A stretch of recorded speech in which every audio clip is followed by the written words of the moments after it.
Welcome back everyone, welcome to civil services study. Test number 449 लगाते हैं UPSC civil services prelims के लिए। Focus करेंगे इंडियन पॉलिटी के प्रश्नों पर। Sequence wise, topic wise, back to back series चल रही है पॉलिटी की, इसका लाभ उठाते रहिए। तो चलिए स्टार्ट करते हैं उसी के आगे से जहाँ छोड़ा था।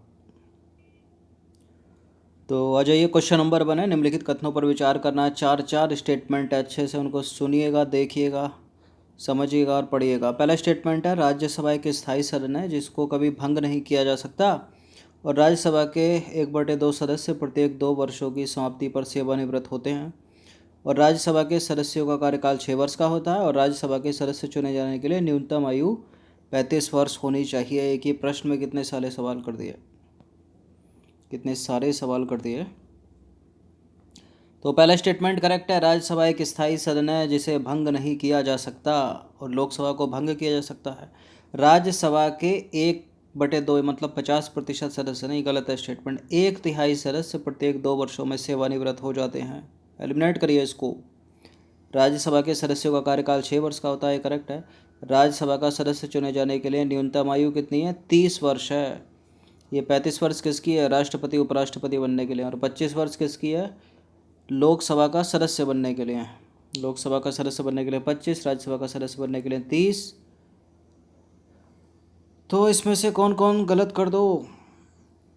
सही पूछा लेकिन हम पहले गलत करेंगे, गलत करके आंसर निकालेंगे। तो 1 और 3 करेक्ट हो जाएगा, option number B.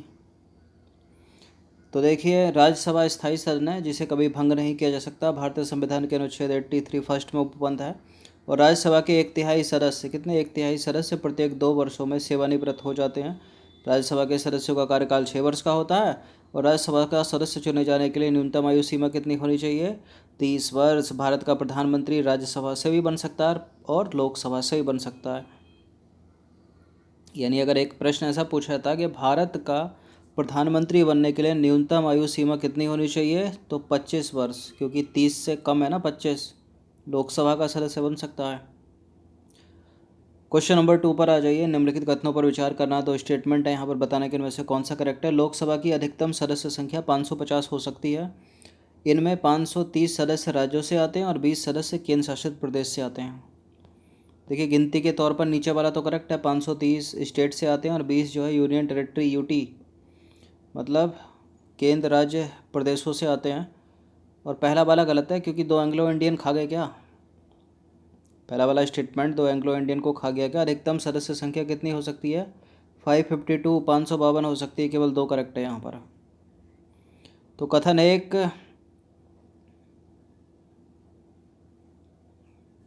Printing mistake हो गया, केवल कथन 2 सही है, बी होगा इसका आंसर।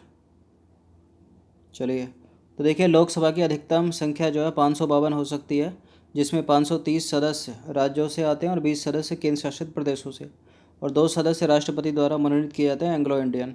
7वां संविधान संशोधन अधिनियम 1956 के द्वारा राज्यों का पुनर्गठन किया गया और लोकसभा की सदस्य संख्या 500 से बढ़ाकर कर दी गई 520। उसके बाद फिर क्या हुआ? 31वां संविधान संशोधन अधिनियम होता है 1973। इसमें क्या हुआ? लोकसभा की सदस्य संख्या 520 से बढ़ाकर 545 कर दी गई, जिनमें से 530 सदस्य जो है वो राज्यों से आते थे और 13 सदस्य आते थे केंद्र शासित प्रदेशों से या संघ राज्य क्षेत्रों से और राष्ट्रपति द्वारा 2 एंग्लो इंडियन सदस्य चुने जाते थे। यदि राष्ट्रपति को ऐसा लगे कि लोकसभा में एंग्लो इंडियन का प्रतिनिधित्व पर्याप्त नहीं है तो वर्तमान में कितनी हो गई है? 530 प्लस 20, 530 प्लस 20 प्लस 2 अधिकतम। क्वेश्चन नंबर 3 पर आ जाइए। एंग्लो इंडियन को लोकसभा में मनोनीत करने का उपबंध 95 संविधान संशोधन अधिनियम 2009 के द्वारा कब तक के लिए बढ़ाया गया है? बताइए। 2 एंग्लो इंडियन की बात हो रही है, कब तक के लिए बढ़ाया गया? वर्ष 2020 तक के लिए। ये जो साल चल रहा है ना, इसी तक के लिए। तो एंग्लो इंडियन को लोकसभा में मनोनीत करने का उपबंध 95 संविधान संशोधन अधिनियम 2009 के द्वारा कब तक के लिए बढ़ाया गया? 2020 तक के लिए बढ़ाया गया। तो 2 तो लोकसभा में और राज्यसभा में कितने मनोनीत करते हैं राष्ट्रपति? ये काम किसका? राष्ट्रपति का। ये मनोनीत सदस्य होते हैं टोटल दोनों, 14 सदस्य, राज्यसभा लोकसभा। और ये जो हैं ये राष्ट्रपति के चुनाव में मतदान नहीं करते, लेकिन उपराष्ट्रपति के चुनाव में मतदान करते हैं। ये क्वेश्चन नंबर 3 पर आ जाइए। निम्नलिखित कथनों पर विचार करना। 3 स्टेटमेंट है यहाँ पर, बताना कि इनमें से कौन सा करेक्ट है। पहला स्टेटमेंट है, लोकसभा का सदस्य बनने के लिए न्यूनतम आयु सीमा 25 वर्ष होनी चाहिए। लोकसभा में मतदान करने के लिए न्यूनतम आयु सीमा 21 वर्ष होनी चाहिए। मतदान करने का अधिकार वैधानिक अधिकार है। देखिए, मतदान करने का अधिकार वैधानिक अधिकार भी है और संवैधानिक अधिकार भी है, तो करेक्ट हो जाएगा स्टेटमेंट तीसरा वाला। लोकसभा का सदस्य बनने के लिए न्यूनतम आयु सीमा 25 वर्ष है, ये प्रधानमंत्री बन सकता है। और लोकसभा में मतदान करने के लिए न्यूनतम आयु सीमा 21 वर्ष नहीं है, 18 वर्ष है। 18 वर्ष में वोट कर लेते हो ना आप। तो देखिए, गलत है दूसरा वाला स्टेटमेंट। इसका आंसर हो जाएगा केवल 1 और 3, क्योंकि एक संविधान संशोधन हुआ था, 61वां संविधान संशोधन अधिनियम 1989। आपकी एज वोट देने की 21 वर्ष से घटाकर कितनी कर दी गई, 18 वर्ष कर दी गई। तो देखिए, संविधान के अनुच्छेद 84B में उपबंध है कि लोकसभा का सदस्य बनने के लिए न्यूनतम आयु सीमा 25 वर्ष होनी चाहिए। और 61वां संविधान संशोधन अधिनियम 1989 के द्वारा मतदान करने की आयु 21 वर्ष से घटाकर 18 वर्ष कर दी गई। और संविधान के अनुच्छेद 326 में लोकसभा और विधानसभा में मत देने के अधिकार के संबंध में उपबंध है। अतः मत देने का अधिकार संवैधानिक अधिकार और वैधानिक अधिकार, यानी कॉन्स्टिट्यूशनल राइट और लीगल राइट दोनों हैं भाई, याद रखना। ये प्रश्न पूछ लेते हैं इसको। क्वेश्चन नंबर 5 पर आ जाइए। निम्नलिखित कथनों पर विचार करना है। पहला स्टेटमेंट है, अगर ऐसी स्थिति उत्पन्न हो जाती है कि दोनों चीज़ एक साथ पूछ ली गई तो आप संवैधानिक अधिकार मारोगे, क्योंकि शायद यूपीपीसीएस ने इसको संवैधानिक एक बार सही किया है। क्वेश्चन नंबर 5 पर आ जाइए। पहला स्टेटमेंट है, लोकसभा में सीटों का आवंटन प्रत्येक राज्य को उसकी जनसंख्या के आधार पर निर्धारित किया गया है। और लोकसभा में सीटों का आवंटन उन राज्यों पर लागू नहीं होता जिनकी जनसंख्या 60 लाख से कम है। वर्तमान लोकसभा में प्रत्येक राज्य के लिए सीटों का आवंटन 2011 की जनगणना के आधार पर किया गया है। देखिए, 2011 की जनगणना नहीं है, गलत है स्टेटमेंट तीसरा वाला। पहला दूसरा सही है। इसका आंसर क्या हो जाएगा, ऑप्शन नंबर सी। तो वर्तमान लोकसभा में प्रत्येक राज्य के लिए स्थानों या सीटों का आवंटन 1971 की जनगणना के आधार पर किया गया है, जिसका संबंध भारतीय संविधान के अनुच्छेद 82 में किया गया है। यह व्यवस्था वर्ष 2000 तक के लिए थी, लेकिन फिर क्या हुआ, 84वां संविधान संशोधन करके 2001 में जो हुआ था उसके द्वारा इसे 2026 तक के लिए बढ़ा दिया गया है। और वर्ष 2026 तक लोकसभा की सीटों में परिवर्तन नहीं होगा। क्वेश्चन नंबर 6 पर आ जाइए। निम्नलिखित में से कौन सा संविधान संशोधन निर्वाचन क्षेत्रों के परिसीमन से संबंध रखते हैं, बताइए। इनमें से कौन से संविधान संशोधन है जो निर्वाचन क्षेत्रों के परिसीमन से संबंध रखते हैं। देखिए, 42वां संविधान संशोधन, इसको तो मिनी कॉन्स्टिट्यूशन बोलते हैं। इसमें समाजवादी, पंथ निरपेक्ष और प्रस्तावना में एक बार क्या किया है, इसमें संशोधन हुआ है। और 42वां संविधान संशोधन के द्वारा ही अपने मौलिक कर्तव्य जोड़े गए स्वर्ण सिंह समिति की सिफारिश पर। 44वें संविधान संशोधन में क्या हुआ था, कुछ याद आ रहा है। एक मौलिक अधिकार था संपत्ति का अधिकार, उसको कहाँ डाल दिया गया है, अब 300 का में डाल दिया गया है, लीगल राइट बना दिया गया है। 21वां, 71वां और 92वां संविधान संशोधन जो है ना, ये तीनों भाषाओं से संबंधित हैं। किसी में सिंधी जोड़ी जा रही है, किसी में बोडो डोगरी संथाली मैथिली जोड़ी जा रही है, किसी में मणिपुरी नेपाली कोकड़ी जोड़ी जा रही है। सब किस में जोड़ रही है ये, भारतीय संविधान की 8वीं अनुसूची में। वर्तमान में टोटल कितनी भाषाएं हो गई हैं, 22 भाषाएं। 61वां संविधान संशोधन किससे संबंधित है, आपकी वोट देने की उम्र को 21 वर्ष से घटाकर 18 वर्ष करता है। और पहला संविधान संशोधन अधिनियम किससे संबंधित है, मूल संविधान में कितनी अनुसूचियां थीं, 8 अनुसूचियां थीं। पहली अनुसूची, 9वीं अनुसूची किस में जोड़ी गई, प्रथम संविधान संशोधन के द्वारा। अब इसका उत्तर क्या होगा इस सवाल का उत्तर हो जाएगा ऑप्शन नंबर ए। 84वां और 87वां संविधान संशोधन निर्वाचन क्षेत्रों के परिसीमन से संबंधित हैं। तो देखिए, 84वें संविधान संशोधन अधिनियम 2001 के द्वारा राज्यों के प्रादेशिक निर्वाचन क्षेत्रों का पुनः समायोजन के लिए 1991 की जनगणना को आधार बनाने के लिए कहा गया। और बाद में 87वें संविधान संशोधन अधिनियम 2003 के द्वारा निर्वाचन क्षेत्रों के परिसीमन के लिए 2001 की जनगणना को आधार बनाने के लिए कहा गया।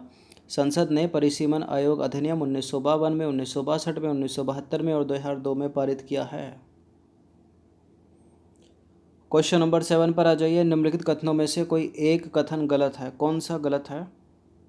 देखिए, 95वें संविधान संशोधन अधिनियम 2009 के द्वारा लोकसभा में अनुसूचित जातियों और जनजातियों के लिए आरक्षण की सीमा को बढ़ाकर वर्ष 2020 कर दिया गया है, मतलब इस वर्ष तक। संविधान के अनुच्छेद 330 में लोकसभा में अनुसूचित जाति और जनजाति के लिए सीटों के आरक्षण का उपबंध किया गया है। और अनुसूचित जनजाति की सर्वाधिक आरक्षित सीटें जो हैं वो उत्तर प्रदेश में हैं। और SC/ST वर्ग के लिए अनुसूचित जाति जनजाति के प्रतिनिधि सामान्य निर्वाचन क्षेत्र से भी चुनाव लड़ सकते हैं। देखिए करेक्ट लाइन है तीसरी डी वाली, जो उनको आरक्षण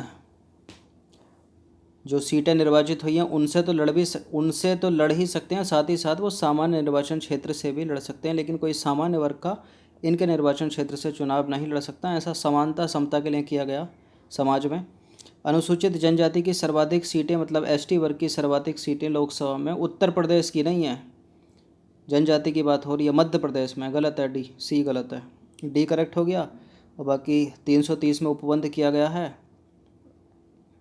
B भी करेक्ट हो गया और A भी करेक्ट हो गया, C गलत है। तो देखिए 95 संविधान संशोधन अधिनियम 2009 के द्वारा इनकी आरक्षण की समय सीमा बढ़ाकर 2020 कर दी गई है। और संविधान के अनुच्छेद 330 में लोकसभा में इनके लिए आरक्षण के संबंध में उपबंध किया गया है। और अनुसूचित जाति जनजाति के लिए आरक्षित क्षेत्रों से केवल इसी वर्ग के लोग ही चुनाव लड़ सकते हैं, किंतु ये लोग जो है वो सामान्य निर्वाचन क्षेत्र से भी चुनाव लड़ सकते हैं। इन्हें इनकी संख्या के आधार पर सीटों का आरक्षण दिया गया है। और अनुसूचित जनजाति की सर्वाधिक आरक्षित सीटें कितनी? 6 हैं। सबसे ज़्यादा कहाँ पर है? मध्य प्रदेश में है। और अनुसूचित जाति की बात करें तो कहाँ पर होंगी? उत्तर प्रदेश में। क्वेश्चन नंबर 8 पर आ जाइए। लोकसभा के कार्यकाल के संदर्भ में निम्नलिखित में से कौन सा सही है? यह किसी भी परिस्थिति में नहीं बढ़ाया जा सकता। यह एक बार में 6 माह तक के लिए बढ़ाया जा सकता है। आपातकाल की घोषणा के दौरान एक बार में 1 वर्ष तक के लिए बढ़ाया जा सकता है। और आपातकाल की घोषणा के समय एक बार में 2 वर्ष तक के लिए बढ़ाया जाता है। मोस्ट इम्पोर्टेंट प्रश्न है ये, मोस्ट इम्पोर्टेंट। इसमें कौन सा करेक्ट है? केवल एक ही करेक्ट है 4 विकल्पों में से, वो है आपातकाल की घोषणा के दौरान एक बार में 1 साल तक के लिए बढ़ाया जा सकता है लोकसभा का कार्यकाल। तो देखिए अनुच्छेद 83(2) के अनुसार लोकसभा का कार्यकाल आम चुनाव के बाद पहली बैठक से 5 वर्ष का होता है। लोकसभा को 5 वर्ष पहले भी राष्ट्रपति मंत्रिपरिषद की सलाह पर विघटित कर सकता है। इसके खिलाफ न्यायालय में चुनौती नहीं दी जा सकती। आपातकाल की घोषणा के समय लोकसभा का कार्यकाल एक बार में 1 वर्ष तक के लिए बढ़ाया जा सकता है, किंतु आपातकाल समाप्त होने के बाद भी इसका विस्तार जो है 6 माह से अधिक नहीं हो सकता, याद रखना। आपातकाल में कितना बढ़ा? एक बार में बढ़ेगा 1 साल तक के लिए। यदि आपातकाल समाप्त हो जाता है तो 6 माह से अधिक विस्तार इसका नहीं हो सकता। क्वेश्चन नंबर 9 पर आ जाइए। भारत के नियंत्रक एवं महालेखा परीक्षक, comptroller and auditor general CAG के ऊपर प्रश्न आ गया, कौन सा सही है? भारत का नियंत्रक एवं महालेखा परीक्षक संसद की लोक लेखा समिति की बैठकों में भाग ले सकता है और यह लोक लेखा समिति की कार्रवाई की मध्यस्थता करता है। और नियंत्रक एवं महालेखा परीक्षक संघ और राज्यों की लोक निधियों के खर्चों की लेखा परीक्षा करता है। बिल्कुल करता है, इस पर तो चर्चा हो चुकी है ना हमारी। तो प्रश्न किसी भी घुमा फिरा कर पूछा जा सकता है, तभी तो इसको अभिभावक कहा जाता है लोक लेखा निधि का। तो सारे के सारे करेक्ट हैं। भारत का नियंत्रक एवं महालेखा परीक्षक संसद की लोक लेखा समिति की बैठकों में भाग ले सकता है और लोक लेखा समिति की कार्यवाही की मध्यस्थता नियंत्रक एवं महालेखा परीक्षक द्वारा ही की जाती है, इसलिए इसे लोक लेखा समिति का मित्र एवं मार्गदर्शक कहा जाता है। और नियंत्रक एवं महालेखा परीक्षक केंद्र और राज्यों की लोक निधियों के सभी खर्चों की लेखा परीक्षा करता है, इसलिए इसे लोक वित्त या लोक निधि का संरक्षक या फिर अभिभावक कहा जाता है।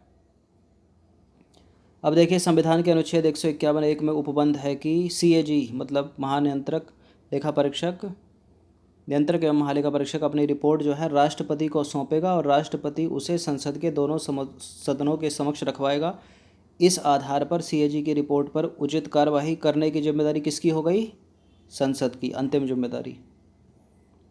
क्वेश्चन नंबर 10 पर आ जाइए। इनमें से कौन से व्यक्ति संसद सदस्य बनने के लिए पात्र नहीं है? न्यायालय ने घोषणा कर दी है कि व्यक्ति का जो चित्त है वो विकृत है। किसी अपराध में व्यक्ति को 5 साल या उससे अधिक की सज़ा हो गई है और निर्धारित समय के अंदर चुनावी खर्चों का ब्यौरा देने में असफल रहा है। वो छुआछूत, दहेज, सती प्रथा जैसे अपराधों में संलिप्त पाया गया है। देखिए बिल्कुल, जन प्रतिनिधित्व अधिनियम के अनुसार छुआछूत, दहेज या सती प्रथा जैसे अपराधों में अगर संलिप्त होगा तो संसद सदस्य बनने का योग्य नहीं होगा। वो निर्धारित समय के भीतर चुनावी खर्चों का ब्यौरा देने में असफल रहा तब भी उसको बाहर फेंक दिया जाएगा। और न्यायालय ने घोषणा अगर कर दी है कि इसका चित्त जो है वो विकृत हो गया तब भी वो संसद सदस्य नहीं रहेगा। 5 वर्ष ज़्यादा है, 5 वर्ष की आवश्यकता नहीं है। 2 साल की सज़ा हो जाएगी तब भी जो है संसद सदस्य नहीं रहेगा। लेकिन क्या रियल में ऐसा फॉलो होता है क्या? 1, 3, 4 सही है, इसका बी आंसर है। तो देखिए, संविधान में उपबंध किया गया है कि कोई व्यक्ति संसद सदस्य नहीं बन सकता यदि न्यायालय ने किसी व्यक्ति को विकृत चित्त घोषित कर दिया है। जन प्रतिनिधित्व अधिनियम 1951 में अपात्रता के लिए निम्नलिखित उपबंध किए गए हैं। किसी अपराध में व्यक्ति को 2 वर्ष या उससे अधिक की सज़ा हुई हो, निर्धारित समय के अंदर चुनावी खर्च का ब्यौरा नहीं दिया गया हो, उसे छुआछूत, दहेज या सती प्रथा जैसे अपराधों में संलिप्त पाया गया हो। तो 2 वर्ष में काम हो जाएगा, 5 वर्ष की सज़ा की आवश्यकता नहीं है। क्वेश्चन नंबर 11 पर आ जाइए। इनमें से किन कारणों से संसद सदस्य को अपनी सदस्यता त्यागनी पड़ती है? मोस्ट इम्पॉर्टेंट सवाल है ये भी। यदि कोई संसद सदस्य स्वेच्छा से अपनी राजनीतिक दल की सदस्यता त्याग देता है, अपने राजनीतिक दल के निर्देशों के विरुद्ध संसद में मतदान कर देता है, कोई निर्दलीय सदस्य किसी राजनीतिक दल में शामिल हो जाता है, नाम निर्देशित सदस्य 6 माह के भीतर किसी राजनीतिक दल में शामिल हो जाता है। बताइए, इस पर पहले भी चर्चा हुई है और इस लाइन ये मोस्ट इम्पोर्टेंट है, बड़ी घुमाती है ये, कि 6 महीने से भीतर जाना है, 6 महीने के भीतर, या बाद में जाएगा तब बचेगा। कैसे बचेगा वो? देखिए, अगर 6 महीने के बाद कोई राजनीतिक दल में शामिल होता है तब तो उसकी सदस्यता जो है उसको त्यागनी नहीं पड़ेगी, लेकिन 6 महीने के अगर भीतर ही भग जाता है ना वो, तो उसको अपनी सदस्यता त्यागनी पड़ जाएगी। तो इसलिए गलत है ये वाला डी स्टेटमेंट, क्योंकि इसने 6 महीने के भीतर लिखा है। 6 महीने के भीतर किसी राजनीतिक दल में समाप्त हो जाता है तो यहाँ करेक्ट क्या हो जाएगा? ऑप्शन नंबर ए करेक्ट हो जाएगा। 6 महीने के भीतर अगर जाता है तब उसको जो है सदस्यता त्यागनी नहीं पड़ेगी। 6 महीने के बाद जाता है तब उसको सदस्यता त्यागनी पड़ेगी, याद रखिएगा। तो दूसरा करेक्ट है, तीसरा करेक्ट है, डी गलत है। तो इसका आंसर क्या हो जाएगा? Option number A 1, 2, 3। तो देखिए, यदि कोई संसद सदस्य स्वेच्छा से अपनी सदस्यता, राजनीतिक दल की सदस्यता त्याग देता है या अपने राजनीतिक दल के निर्देशों के विरुद्ध संसद में मतदान कर देता है या नहीं करता है, अगर मतलब ज़रूरत है तो नहीं करता है उनके पक्ष में, या कोई निर्दलीय सदस्य किसी राजनीतिक दल में शामिल हो जाता है, या कोई नामित या नाम निर्देशित सदस्य 6 माह के बाद, ध्यान दीजिएगा, 6 माह के बाद किसी राजनीतिक दल में शामिल हो जाता है, तो उसको अपनी सदस्यता जो है वो त्यागनी पड़ेगी। तो 6 महीने के भीतर भग जाता है तो त्यागनी नहीं पड़ेगी, बाद में जाता तब त्यागनी पड़ेगी, याद रखिएगा। क्वेश्चन नंबर 12 पर आ जाइए। 10वीं अनुसूची के तहत अयोग्यता के सवालों का निपटारा निम्नलिखित में से कौन करता है? मोस्ट इंपॉर्टेंट प्रश्न है ये भी। निर्वाचन आयोग, प्रधानमंत्री, राष्ट्रपति या स्पीकर या फिर सभापति? इस तरह के सवाल में जो है वो 90% स्टूडेंट गलत कर देते हैं निर्वाचन आयोग लगाकर, कुछ राष्ट्रपति लगाते हैं, बचा कुछ, इन दोनों पर कोई ध्यान ही नहीं जाता। तो देखिए, 10वीं अनुसूची के तहत अयोग्यता के सवालों का निपटारा यदि लोकसभा की बात है तो स्पीकर करेगा लोकसभा का, और यदि राज्यसभा की बात है तो राज्यसभा का सभापति करेगा। इसका उत्तर हो जाएगा डी, सभापति या उपसभापति, मतलब लोकसभा अध्यक्ष या उपसभापति राज्यसभा का।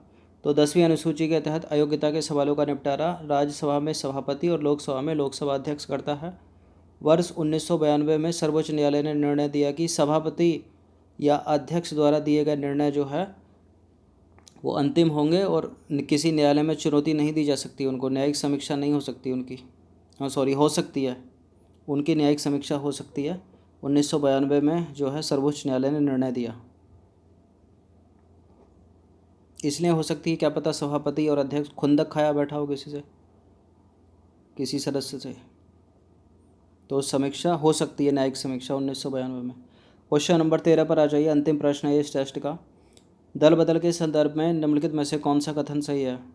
संविधान की 10वीं अनुसूची का संबंध जो है वो दल बदल अधिनियम से है। दूसरा स्टेटमेंट है, इसे 51वें संविधान संशोधन अधिनियम 1985 के द्वारा संविधान में जोड़ा गया। ये दोनों के दोनों करेक्ट हैं। और डी है, 52वें संविधान संशोधन अधिनियम 2003 के द्वारा दल बदल कानून में संशोधन किया गया और इसके द्वारा दल बदल कानून को और अधिक सशक्त बना दिया गया।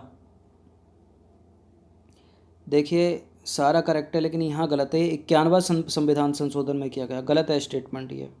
और ये 52वां संविधान संशोधन है, 51वां नहीं, तो ये भी गलत है भी। तो सी तो हो नहीं सकता, केवल एक करेक्ट है यहाँ पर। सॉरी। तो देखिए, संविधान की 10वीं अनुसूची का संबंध दल बदल अधिनियम से है। इसे 52वें संविधान संशोधन अधिनियम 1985 के द्वारा जोड़ा गया, 51वें नहीं 52। और 92 नहीं 91वें संविधान संशोधन अधिनियम 2003 के द्वारा दल बदल कानून में संशोधन किया गया। इसके द्वारा दल बदल कानून को और अधिक सशक्त बना दिया गया। तो 13 प्रश्न इम्पोर्टेंट, अच्छे से इसका रिवीजन कर लीजिएगा। ये पार्ट 2 था CAG और संसद का। पार्ट 1 ऑलरेडी कंप्लीट हो चुका है। अच्छे से इसका रिवीजन कर लेना, इसका भी रिवीजन कर लेना। बैक टू बैक सीक्वेंस में सारे टॉपिक कवर करा दिए जाएंगे। अच्छे से इनको प्रैक्टिस करते रहिए, जुड़े रहिए। धन्यवाद।